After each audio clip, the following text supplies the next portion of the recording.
Katibu mkuu wa Jumuiya ya Umoja wa Vijana wa Chama cha Mapinduzi UVCCM, ambaye pia ni mtetezi wa haki za vijana, Jokate ameshiriki kikao cha 69 cha Kamisheni ya Umoja wa Mataifa kuhusu hali ya wanawake CSW 69 kilichofanyika makao makuu ya Umoja wa Mataifa jijini New York nchini Marekani, akiwakilisha Tanzania, ambapo ameelezea jinsi mabadiliko ya sheria aliyofanya Rais wa Tanzania Dr. Samia Suluhu Hassan yanavyochochea zaidi ushiriki wa wanawake kwenye vyombo vya maamuzi nchini, akisema Rais Samia amewaheshimisha wanawake. Mimi ni Bakari Chijumba. It's a pleasure to have you on our panel. So can you share with us what your journey to becoming a political leader in Tanzania, and what is it that motivates you? Well, thank you, Your Excellencies, distinguished guests, fellow leaders and champions of gender equality. Back home in Tanzania, we love to say, oh yeah. Oh yeah. Yeah. So, I'm really deeply honored to be part of this distinguished panel at such a pivotal moment, marking 30 years since the Beijing Declaration, a milestone in the global movement for women's empowerment. As a political leader from Tanzania and a member of Club de Madrid and an advocate for inclusive governance, I stand before you as both a witness and a product of the relentless struggle for women's leadership in decision-making bodies. So my journey in leadership has been shaped by both challenges and opportunities. As I sit currently as the Secretary General of CCM's Youth Wing and former District Commissioner, I have navigated the complexities of politics and governance in a society where structural and cultural barriers often limit women's ascension to power. Prior to these roles, I have had a very interesting journey. I was a beauty queen.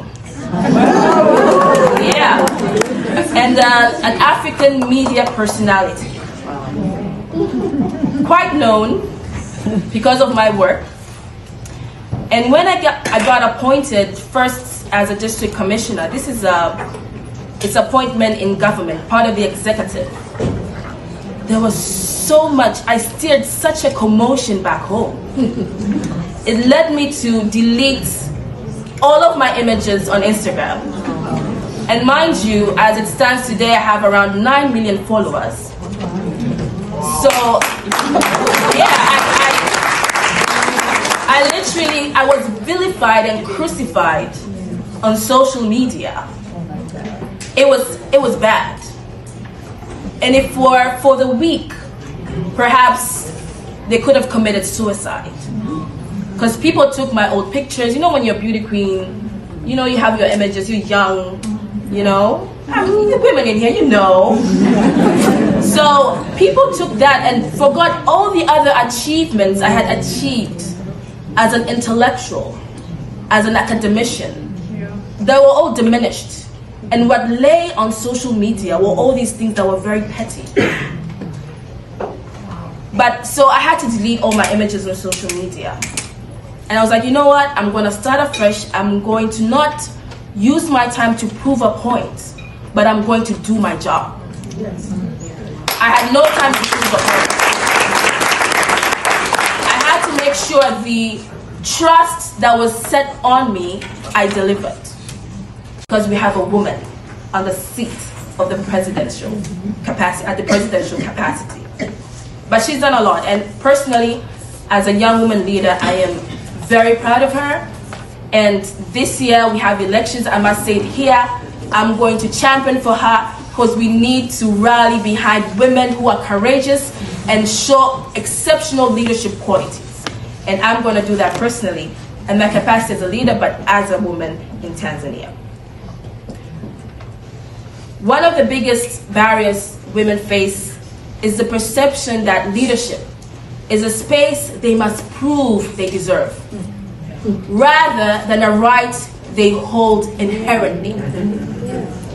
This is why institutional reform, mentorship, gender-sensitive policies are critical to dismantling long-standing power imbalances. So what is my call to action for everyone present here today? And I must say, I did not expect a full room, but who am I saying that? It's the PR of Greece we are talking about. And WIF we are talking about. So we couldn't expect anything less. So let's strengthen mentorship and sponsorship programs. Women must not only be encouraged to lead, but actively supported by those in power. Let's not only encourage young girls to lead, let us actively be engaged in their journey. Because as I said, leadership is not for the faint-hearted. It's easy not to sustain. It's easy to fall back. Because as there's so much working against us. So if we encourage young girls to get into leadership, let's make sure we are actively involved in their journey so that they reach their full leadership potentials. But second, let us continue to prioritize institutional reforms. Political and cultural and corporate structures must integrate gender-sensitive policies that ensure leadership pathways for women. But also let's leverage on digital platforms. Social media, digital campaigns can be powerful tools in shifting narratives around women in leadership and amplifying success stories. Let us not quit on amplifying success stories, on mainstreaming women and what they do, because the social media is brutal. A lot of girls shy away from social media because of vilification, because of bullying.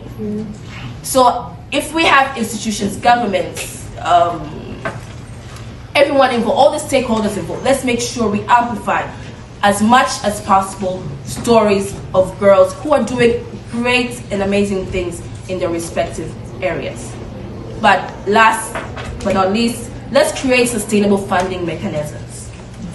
Women in politics and business must have access to financial resources that enable them to compete effectively. I say political emancipation of women is synonymous to their political emancipation areas. But last but not least, let's create sustainable funding mechanisms. Women in politics and business must have access to financial resources that enable them to compete effectively.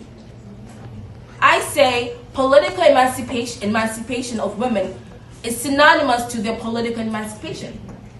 Like, we cannot expect the same women who have been sidelined economically to gain momentum if they don't have anything to help them compete, if they don't have the resources to help them compete in competitive politics.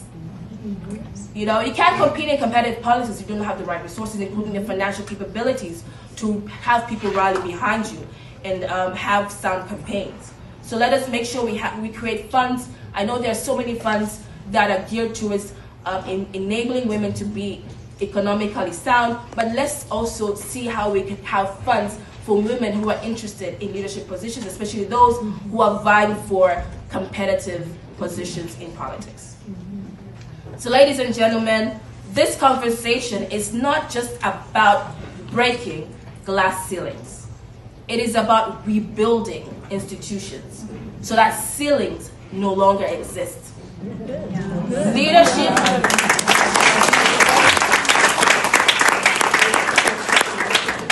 Leadership should not be a privilege for a select few, but a right that is accessible to every qualified woman, regardless of background.